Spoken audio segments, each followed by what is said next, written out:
This is a Rough Tiger production.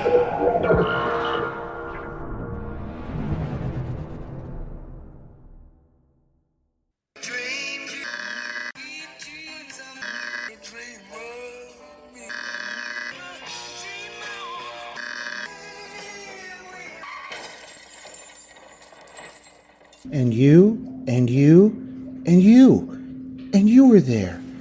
Some of it wasn't very nice, but most of it was beautiful. Go. Recording in progress. Reporting in progress. Hello, and we're back. Hello. We're back after a sabbatical, a siesta, something. We're back and as professional as ever. Brian, how have you been? Excellent, hanging in there. Due to some changes with how our podcast is being distributed, I'm happy to be back so I can say fuck shit, fuck shit, fuck. So I'm going to start with that. But all is good. Thanks for the break, folks. We were gone there for 6 weeks, something like that. Yeah, I think sped by like it was just 42 days. It was great. And so we appreciate the break. That was mostly my fault. Life intervened and had to get some other stuff done. So, but I think hopefully we'll be solid and good for the rest of the year with other stuff and new content and things for you. I've gotten emails from people saying, "Is there another Dream Idiots coming soon?" Yeah, it's coming. We promise. And here it is, at number 114.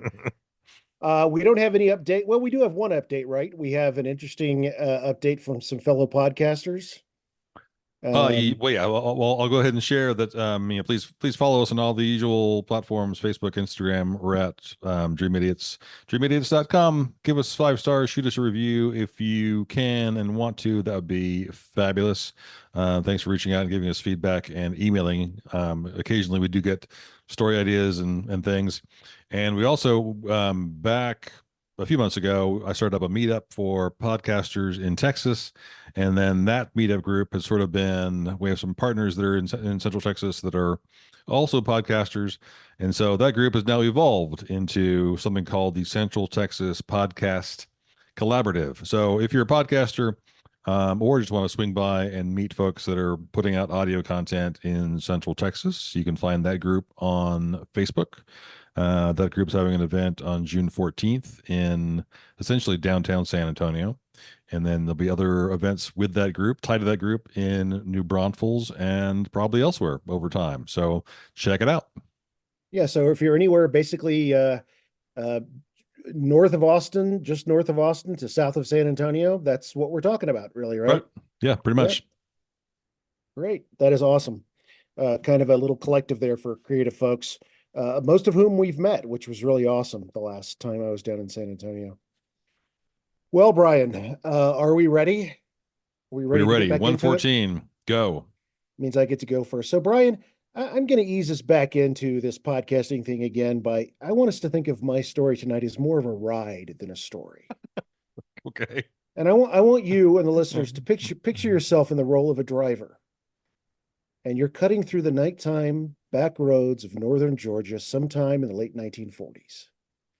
You're driving a Ford with a V8 engine, and you're an excellent driver. Good enough to execute 180-degree turns on the red Georgia clay to avoid capture by revenuers. The revenuers who are chasing you. Why are they chasing you, you might ask? Because your car is loaded with shine. Illegally produced alcohol from stills located all through the South. You're headed to a big city to offload some shine because there's still people out there who prefer the homemade stuff to anything you could buy in a store. Or maybe you're headed for a dry county where the purchase of alcohol is on its face a crime. I spent a lot of time in dry counties as a kid, and I remember my uncles and cousins and folks having to go other places to pick up even beer. They'd have to drive somewhere else. The famous stills and moonshiners of times past roll through your head, and one name sticks out. One man who's been dead for decades. Amos Owens. You spin the wheel. You shoot down a side road. Amos Owens, you remember, was born in North Carolina sometime around 1822. From an early age, he felled trees for a living, and by 23, he could afford to purchase 100 acres on Cherry Mountain, outside of Rutherford, North Carolina. He married a woman named Mary Ann Sweezy and started a career in distilling liquor. He went away to fight in the Civil War on the side of the Confederacy and returned home to Cherry Mountain in 1862 with a single dedication: to never pay any federal taxes whatsoever on the liquor he produced. He posted sentries on his property, equipped with telescopes to scan the horizon for any revenuers that might show up. Remember, these folks were collecting monies to basically pay for the ongoing war. Right. You spin your wheel, you slide down another smaller side road, remembering the basics, the differences between whiskey, scotch, and bourbon. It's really a matter of location, as all bourbons and scotches are whiskeys, or whiskey without the E, if produced outside of America. Whiskey is a liquor made from fermented grain, such as rye or barley. Scotch is simply whiskey produced in Scotland.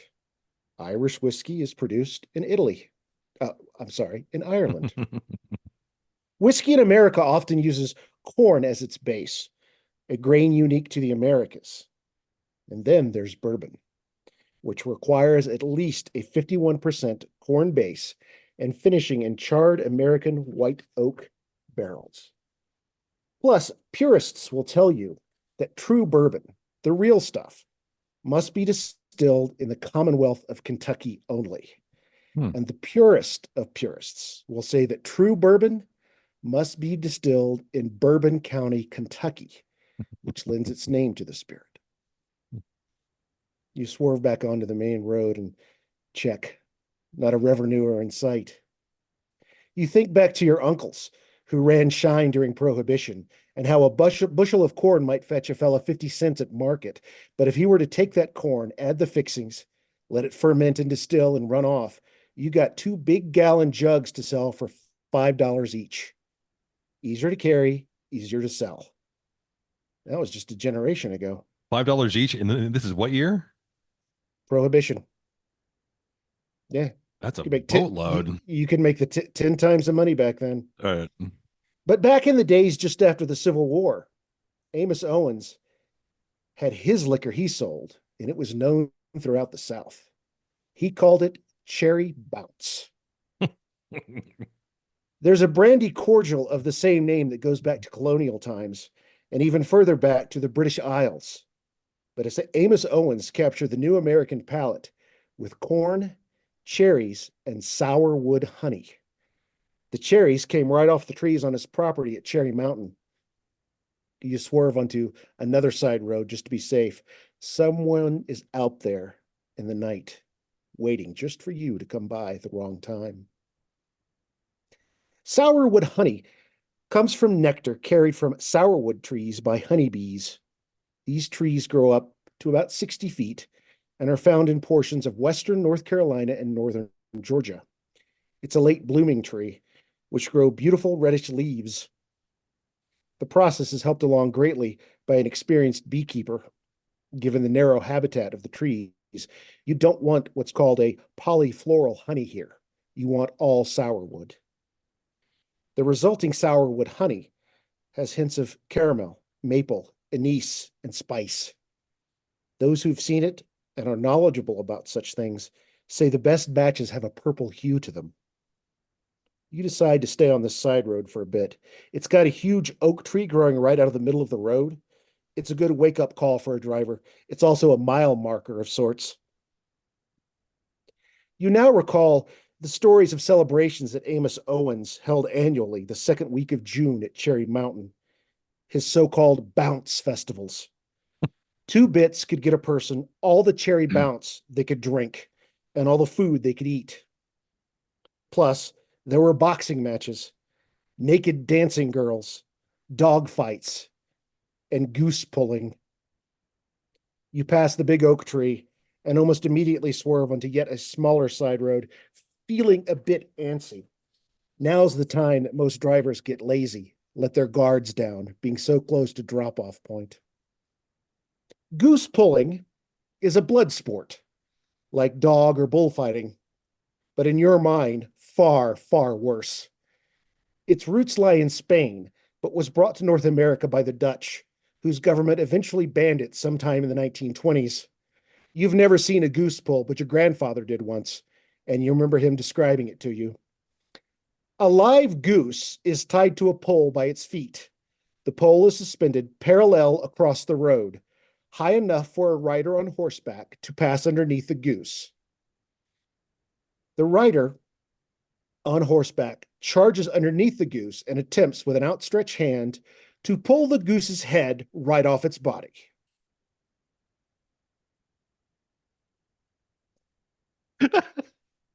You doing all right? Go ahead. Uh, Sometimes there's a man posted near the goose and whips your challenger's horse to increase the difficulty. The winner presumably gets to keep both parts of the goose and eat it. You shiver a bit at this thought. You're almost there in the home stretch. Just a clear shot down this big main road now. Amos Owens spent a total of 9 years in jail for his tax evasion and other antics. He appeared often in federal judge Robert Dick's courtroom, with whom he seems to have had a friendly, if not frustrating, rivalry. The judge once told Amos that he had never even touched a drop of whiskey. "Your Honor," replied Amos, "you missed a lot of darn good fun." Owens last appeared in court at the age of 68, sometime around 1890. Thereafter, he seems to have retired from his cherry bounce business. He died in 1906. You're almost there, just a little bit farther down the road. If you can get unloaded and paid quickly, you could pull a second run before the sun comes up. That is, if you can make it just a little bit further down the road. And that is the story of Amos Owens and his cherry bounce moonshine. Very cool. That's pretty funny. Sources for this story were Neil Thompson's excellent book that my brother Trenton gave to me, a book called Driving with the Devil. That's from 2006 by Neil Thompson. And it is a history of the relationship between moonshine running and NASCAR. Yeah. And it is a great book from Three Rivers Press in New York. bwiki.com for info on sourwood trees and sourwood honey. CopenhagenDistillery.com and AdvancedMixology.com for information on whiskey, SouthernLiving.com and MountVernon.org for the information on cherry bounce cordials that were popular in Washington's time. And before that, Top End Sports for with diagrams, a lovely information on goose pulling, which something I had never heard of before. Me neither. A little bit of Wikipedia for basic information on Amos Owens himself.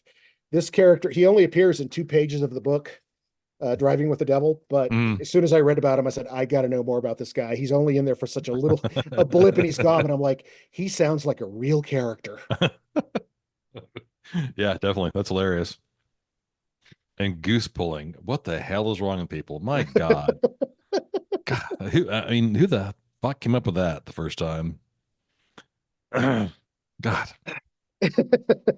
Gross.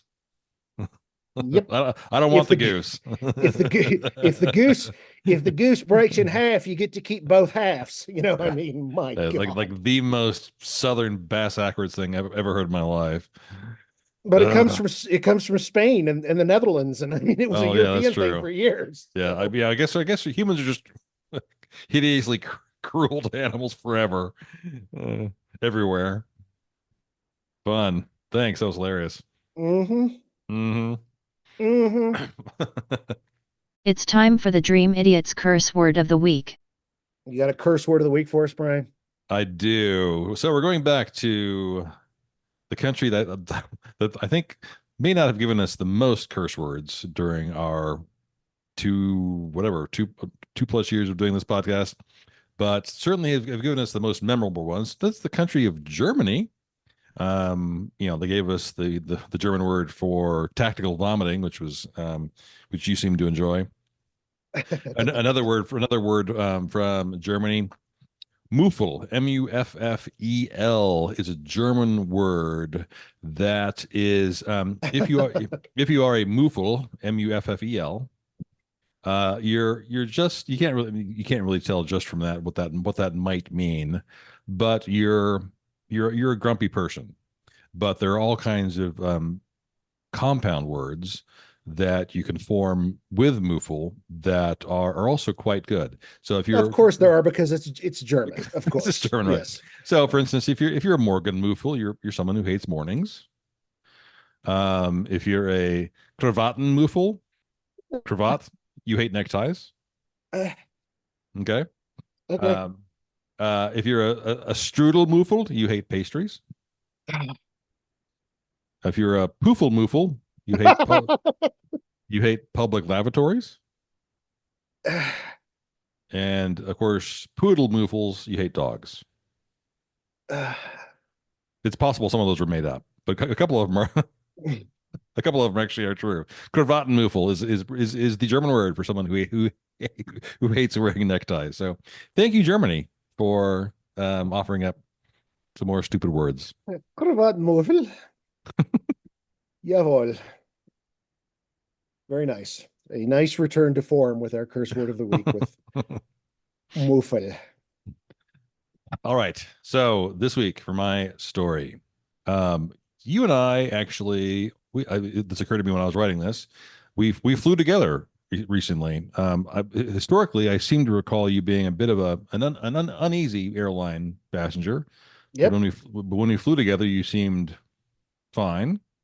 So maybe your unease has gotten better as you've gotten older. But It this has. is It has. Yes. yeah, okay. But this story might make you a little bit uneasy. So I considered calling this story "Shitting Your Pants at 37,000 feet," but it's commonly referred to as the Jakarta incident. But I'm calling it Eric versus the Volcano. This is the story of British Airways Flight 009. So it is the 24th of June, 1982. And there is a British Airways flight getting ready to depart from London's Heathrow Airport. The plane is a 747, one of the big boys, called the City of Edinburgh, is the actual name of the plane, with a final destination in Auckland, New Zealand. Along Been the way, there. it's Okay. Yeah. along the way, it's making a few stops. It's going from Heathrow to Bombay, then Never been there. Kuala Lumpur, Nope. then Perth, then Melbourne. Nope.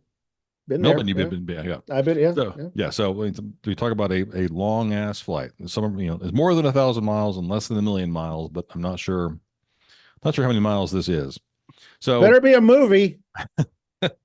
in defense of this airline, this plane does manage to make it from Heathrow to Bombay, and it departs again from Bombay with no issue, and they make it all the way to Kuala Lumpur. They Okay. land there, and when they reach Kuala Lumpur, there's a change in crew.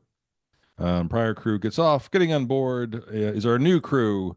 32-year-old senior first officer Roger Greaves, 40-year-old senior engineer officer Barry Townley Freeman, the most British name ever, and 41-year-old captain Eric Henry Moody. This flight crew boards the plane at Sultan Abdul Aziz Shah Airport in Kuala Lumpur, and they're only handling the one leg from Malaysia to Perth. So they're on just this one little short burst. So you can probably at least nominally picture this part of the world. Broadly speaking, this is the gap between the Indian Ocean and the Pacific, where Malaysia, Sure. Indonesia, and a stunning number of islands exist. Hundreds, thousands, tens of thousands. Vietnam and Cambodia are directly to the north, Hong Kong kind of to the northeast, Korea even further north and east, Japan further still, Philippines is straight east. And this is part of the world that is in what's called the Ring of Fire. So lots of volcanic activity from Hawaii all the way around. And I'm not sure what the technical term is, but I think geologists refer to these islands as being pointy. They're formed because of lava, and so they're all sort of sharp. There's not many flat islands out there. They're all kind of pointy. So you do, and obviously in Hawaii and all over this part of the world, you have active volcanic activity. So you're in Kuala Lumpur, and if you're headed to Perth on the far west coast of Australia, you're basically going to go straight south, and you're going to fly right over Jakarta. And right near Jakarta is Mount Galunggung, an active volcano. So it is late in the evening when this leg of the flight begins, just after 8 p.m. local time, Jakarta time.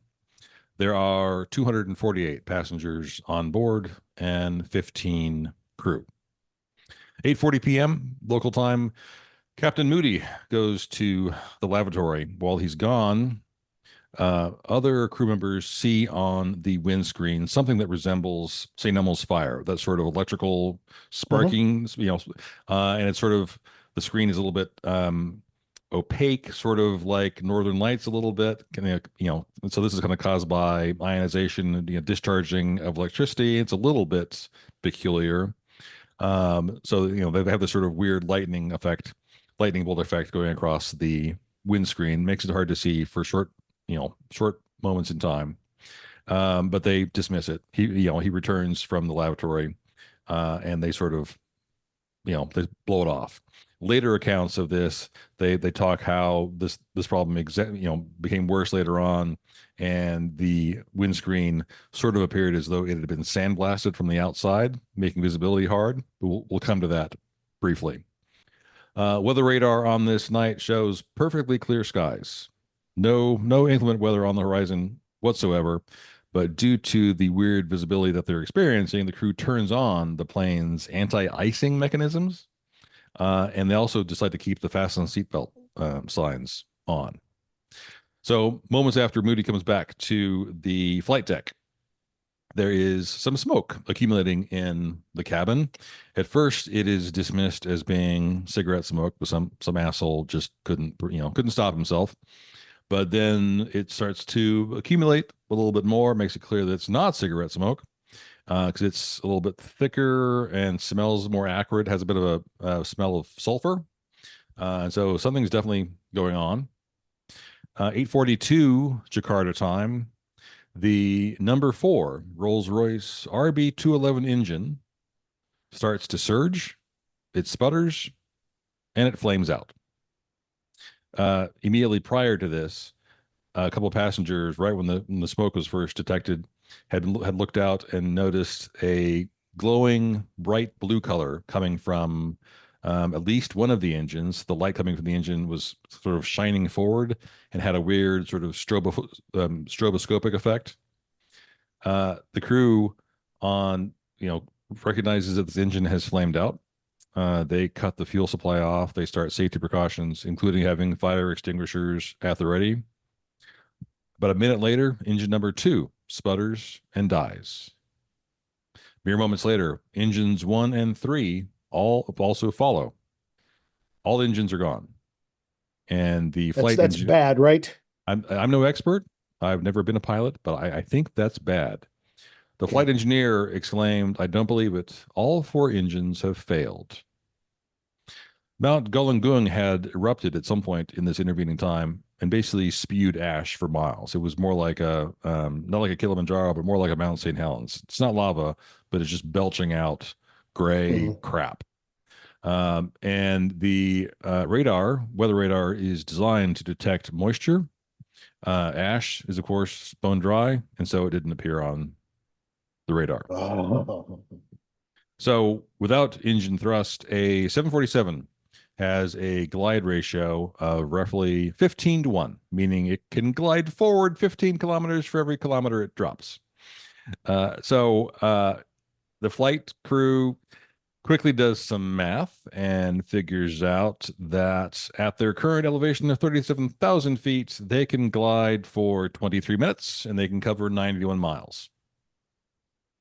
Greaves broadcasts a mayday to local air traffic control authority and tells them all 4 engines are out.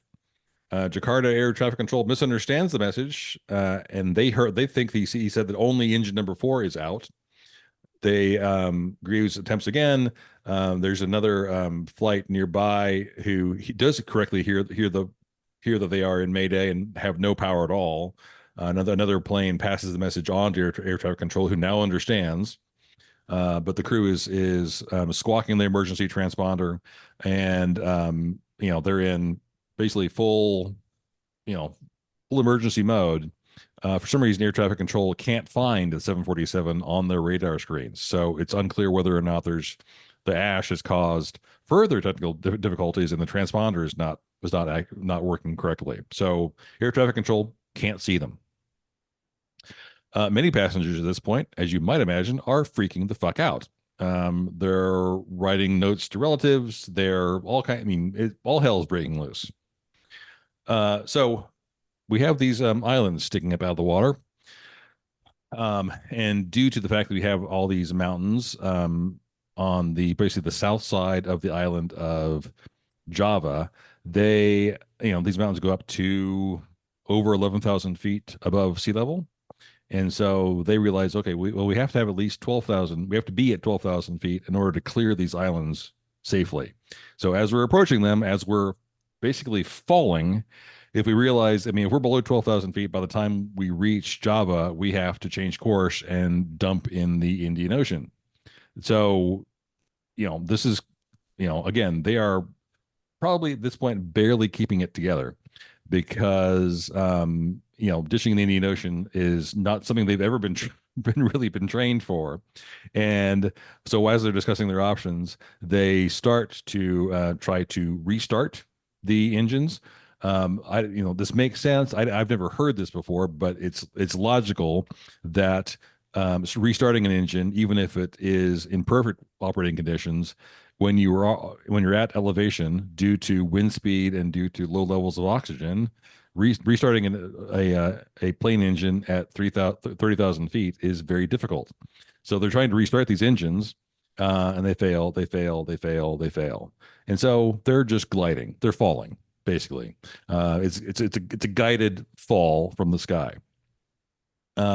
Despite the panic and the lack of time, Captain Moody is trying to figure out how to proceed, but he decides to go on the loudspeaker because it's one of the systems that is actually still working, and he says what's later described as a masterpiece of understatement.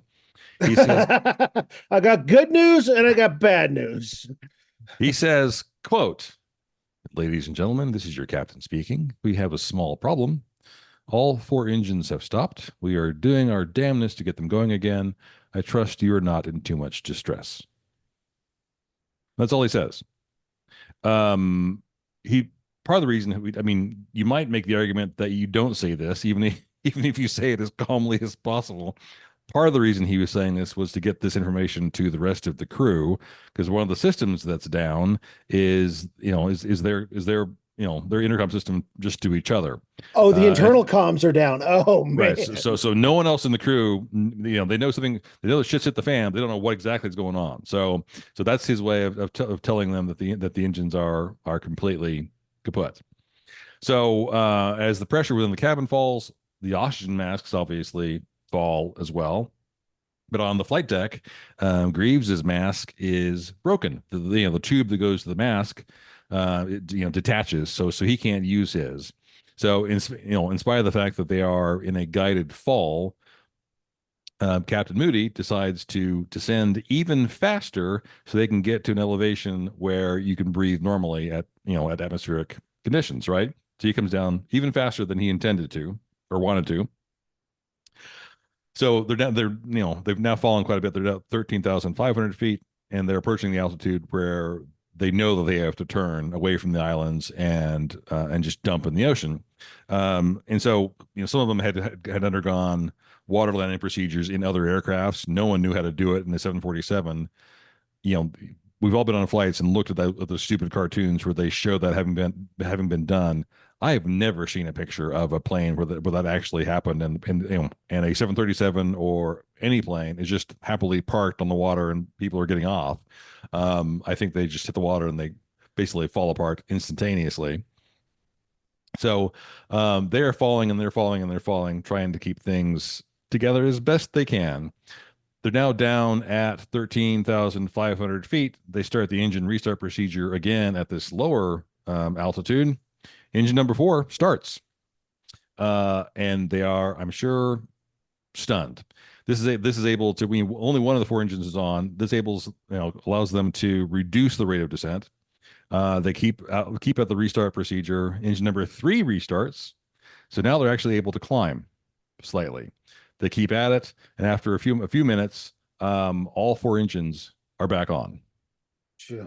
So they're now able to climb. They clear the mountains of Indonesia, and they just barely. They're going to circle around where Mount Galunggung is and land at Jakarta Airport.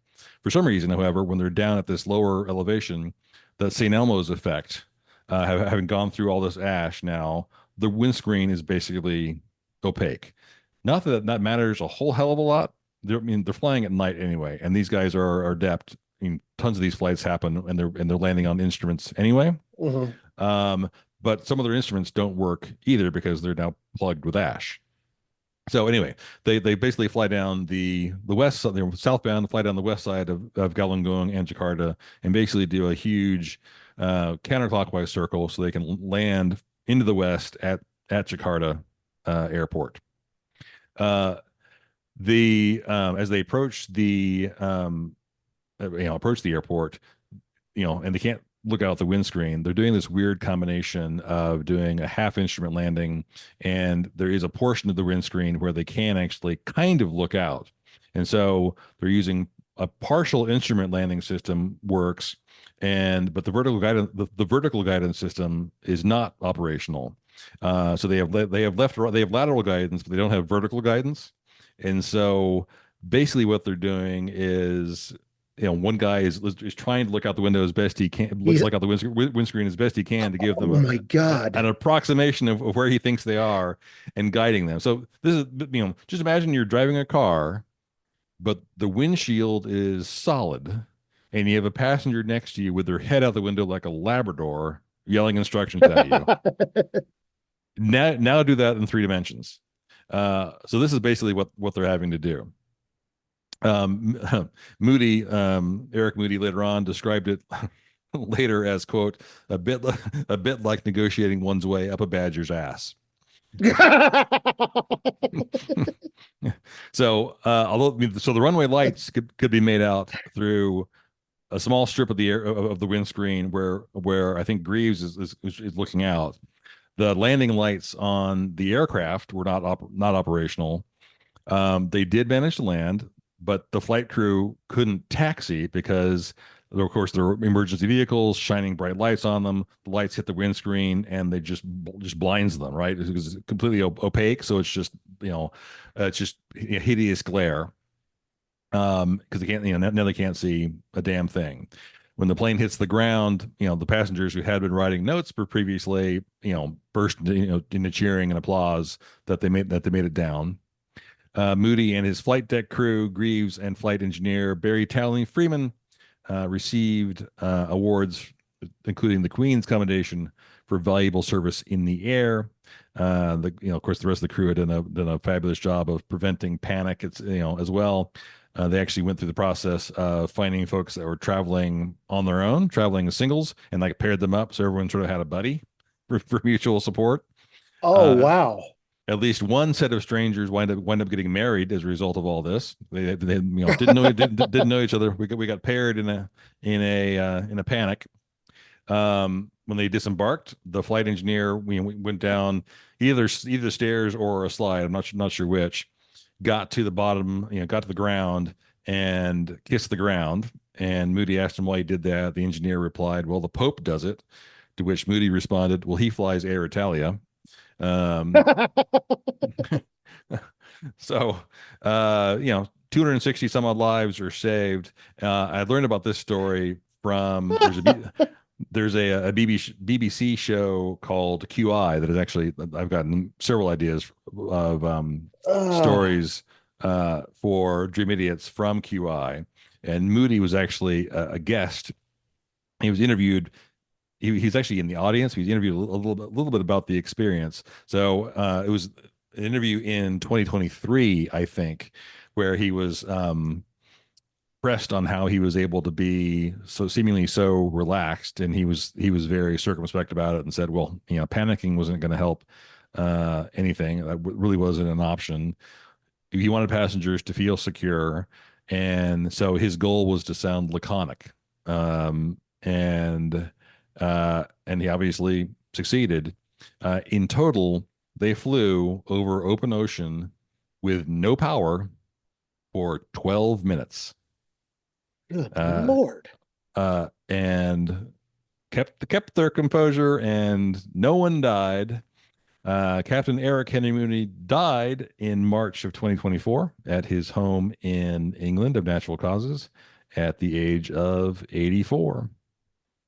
And sources for this were Flight Safety Australia, the Daily Mail UK, Wikipedia for some basics, and the BBC show QI. But if you Google Eric Moody Volcano, anything like that, there are several other articles about him at various points in time. I just can't imagine. His incredibly dry, ladies and gentlemen, we've lost all. I know, that's exactly what I was thinking. Like, we're a bit of a sticky wicket here. Right. Well, we've lost all. Seems we screwed the pooch a bit. If you can't kiss your own arse goodbye, you might want to consult with your neighbor. Right. That is astonishing. I didn't know. I mean, I guess planes are still built to glide, even if they don't have power, because of the way the airfoil is on the wings. Oh, yeah, sure. Right. That is just amazing that a beast like that can. Yeah, I mean, I've only been on a 747 2 or 3 times, weirdly on a few times on like crazy short flights. I remember like Houston to Dallas. Like, why am I on a 747 for this flight? It was the first of a multi-leg thing going to Timbuktu or wherever. But again, 0 power for 12 minutes. And so imagine being on a plane where there's no engine noise. Right? That all you hear is and screaming, and lots of screaming. Right. Captain Moody. Yeah. These, our windscreen is, we can't see anything. Okay. Okay. That's so ice water in the guy's veins. So very cool. Be a good chap and roll down your window. Would you stick your head out there and see if you can? That is to me is just astonishing. I mean, and I just got back, about a month ago, I saw Sully Sullivan give a lecture here in Denver about that's right, Hudson. And he was the same way, just like, Yeah, well. There's only 2 ways this is going to end. It's like, jeez. Yeah, it's Thursday. Yeah, exactly. Well, there are less interesting ways to go, just. Oh my goodness, that is. Oh, hey, fun fact about Kuala Lumpur: there are no koalas there. Huh? Yeah, that doesn't sound true. It's not named after koalas. Are there lemurs there? Because it's koala lemur, right? As far as I know, yeah, koala lemur. Yeah, no koalas there. Yeah. Other information is available. Just don't trust us. Please don't trust us. Oh well. That was we're back. We're yes, indeed. For good or for ill, we're back. Thanks for listening, folks. We appreciate it. Check us out on dreamidiots.com, Facebook, Instagram at Dream Idiots. Drop us an email at dreamidiotspodcast@gmail.com. Like, share, and subscribe our stuff. I think we'll be back now for a good long haul, and we're pondering some other content as well that we're slowly working on. But thanks for listening. Yes, indeed. And as always, in fact, even more so of late, be Be good to each other. This is a Rough Tiger production. Bong bong, Mhm. Brian. Bong bong? Bong bong. Bong bong. Good.